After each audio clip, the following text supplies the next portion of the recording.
not want. Hi guys, Pastor Jed here, and I hope everybody's doing all right today as we're continuing to be here, social distancing through the coronavirus. You know, one of our oldest hymnals as Christians is actually the book of Psalms, right out of the Bible. And for centuries, Christians have sought to obey the call of the Lord, the command of the Lord, to give thanks through psalms and hymns and spiritual songs, right out of Colossians 3:16. As a matter of fact, Martin Luther himself drew incredible strength from the Psalms. One of his first assignments as a professor was to teach Psalms to students. It was in the midst of great turmoil in the year 1527 that Martin Luther was in his own ministry dealing in those days with the Black Plague that was sweeping across Germany and all of the continent of Europe. And as a matter of fact, his own son almost died during that time.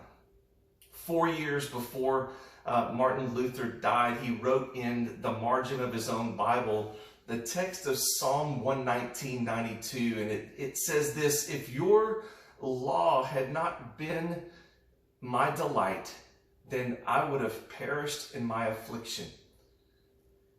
In the early 1640s, a man named Francis Rouse, he was an English Puritan.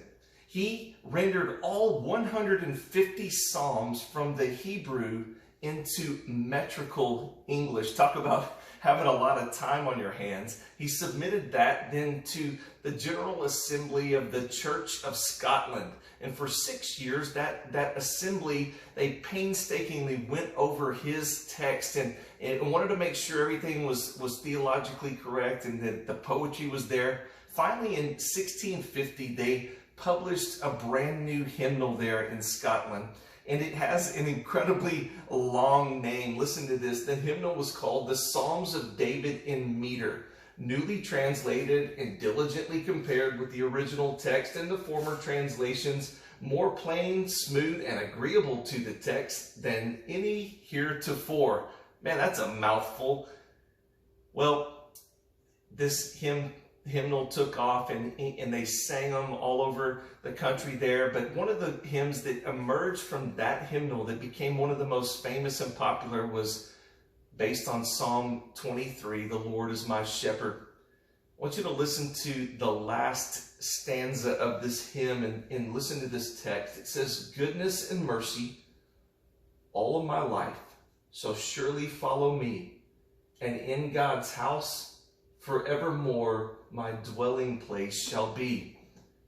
You know, no matter what we face here in these difficult and challenging times, we have the hope that one day that we're going to get through all of this, and in the very end, we're going to dwell in the house of the Lord with Him in His presence forever and ever.